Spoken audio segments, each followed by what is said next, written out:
Comme d'autres philosophes de son temps, Adam Smith était à la recherche de lois qui expliquent l'évolution de l'humanité. Il voulait faire de l'économie une véritable science de l'homme, réglée par un ordre naturel.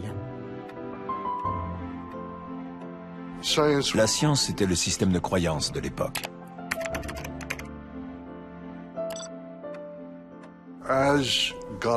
Tandis que l'idée de Dieu et des théocraties commence à s'écrouler, émerge l'idée que si nous ne pouvons plus considérer l'univers comme la création de Dieu, nous devons l'envisager comme un tout, régi par sa propre logique.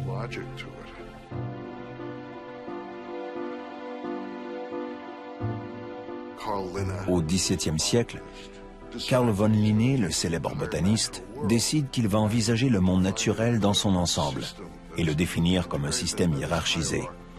Il commence donc à travailler sur son projet qu'il appelle Systema Naturae, le système de la nature.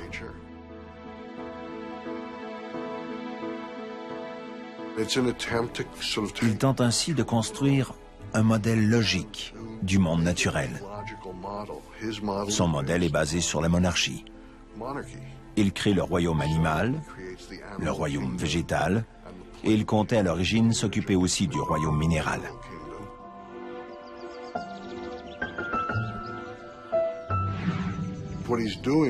Il s'inspire de la structure sociale de son époque et la transforme en hiérarchie naturelle. En d'autres termes, il affirme que la hiérarchie sociale n'a pas été créée à la force de l'épée, mais façonnée par des lois naturelles.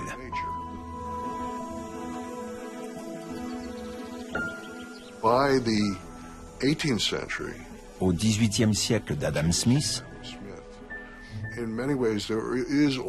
l'idée selon laquelle la raison, la science et les structures sociales forment l'architecture de la vérité est déjà largement répandue.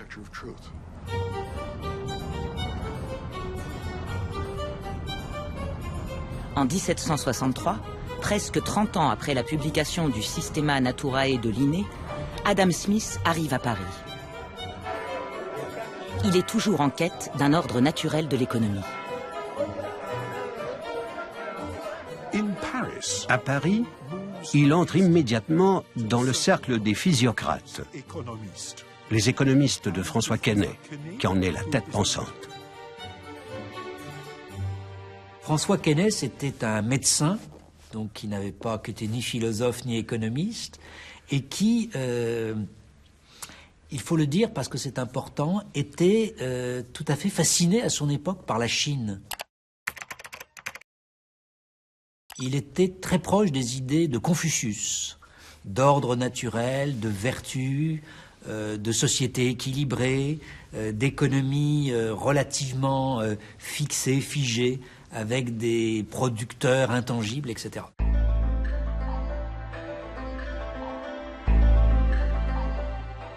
Quesnay se pose la question de l'économie en disant « on doit pouvoir construire le circuit de l'économie ». C'est-à-dire établir qui produit pour vendre à qui, qu'est-ce qu'elle produit et pour qui, donc voir tous les flux d'échange de produits comme d'argent entre les acteurs.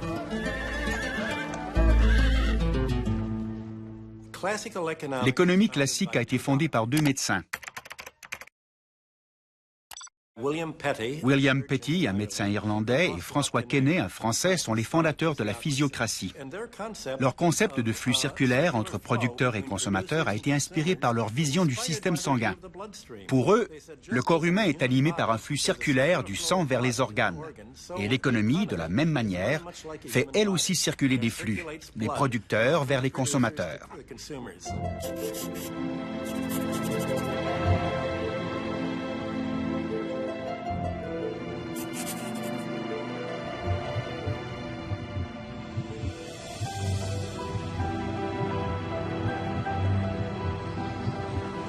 Quesnay était quelqu'un qui, justement par l'influence des idées chinoises de Confucius, considérait qu'il y avait un ordre établi quasi naturel. Il disait même un ordre naturel, divin, qu'il fallait conserver.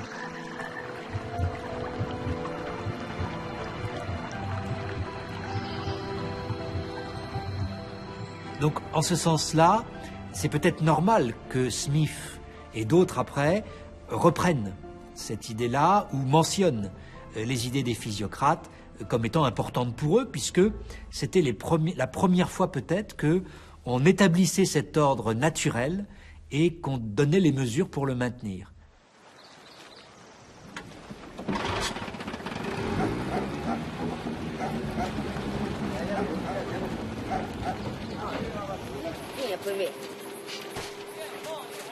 Selon Adam Smith, c'est ici, dans ce coin très reculé du globe, qu'on aurait pu vérifier l'ordre naturel du libre marché.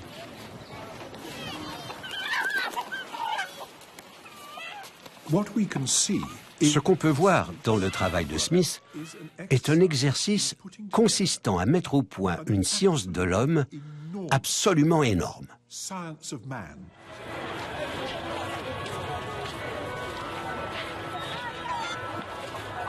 Smith pensait que l'origine de l'économie s'ancrait dans l'inclination naturelle des hommes à pratiquer le troc et le commerce.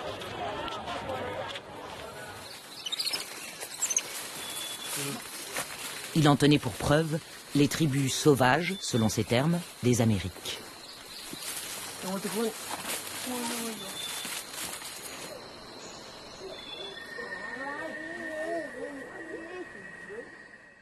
Adam Smith a été la première personne à exposer ça de façon élaborée et explicite.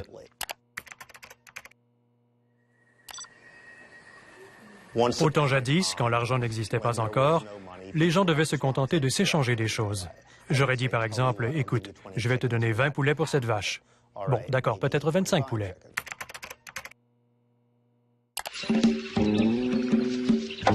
When we lived in caves, there were no shopping malls, and people's manners were Neanderthals. I'll give you this for that, that for this. We'll make a trade called barter. I'll give you this for that, that for this. We'll have it made with barter. On négociait, on concluait un marché, et voilà comment fonctionnait l'économie. Petit à petit, c'est devenu malcommode. Peut-être que tu ne veux pas de mes poulets, je ne possède rien d'autre qui t'intéresse. On s'entend sur quelque chose dont tout le monde voudra, et voilà l'argent qui arrive.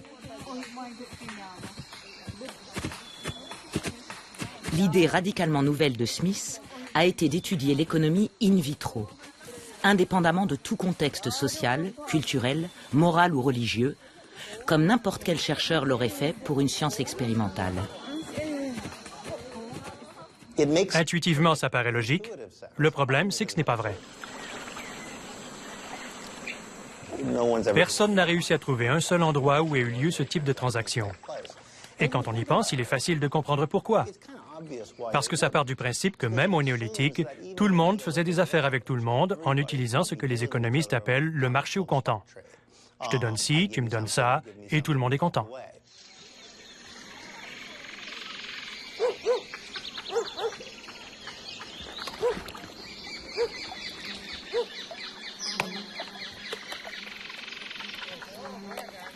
La théorie du troc avancée par Adam Smith aurait facilement pu être mise à l'épreuve chez les chasseurs de cette communauté isolée dans leur façon d'échanger le produit de leur chasse.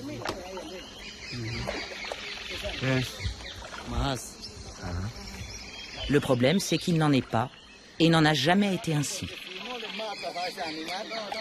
Liberato, de nos jours, comment se passe le partage de la viande? Est-ce que celui qui a chassé la ramène chez lui? Oui, celui qui chasse le gibier le garde. Mais autrefois, c'était différent. Autrefois, on le cuisinait comme ça, tout entier, dans une grande marmite.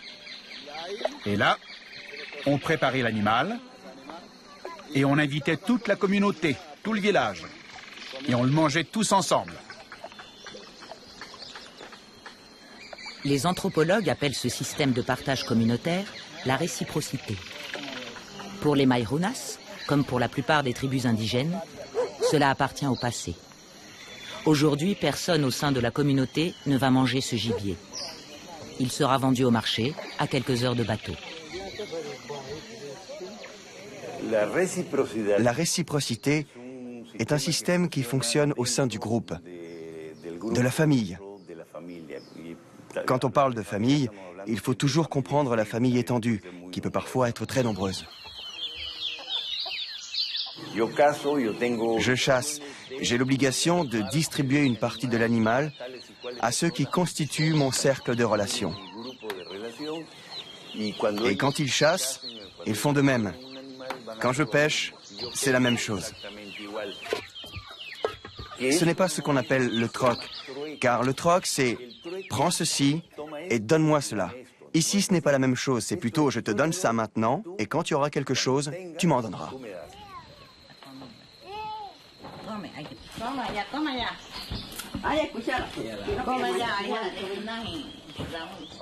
Adam Smith, on ne peut pas vraiment l'en blâmer, car il n'avait pas de preuves. Mais depuis, les économistes se sont vus répéter par les anthropologues que non, les gens ne fonctionnent pas comme ça. Cela fait 200 ans que nous cherchons cette société qui n'existe pas. Mais les économistes se sentent toujours obligés de raconter la même histoire. C'est clair que cette version les arrange, mais elle n'a rien à voir avec l'histoire ou la réalité empirique.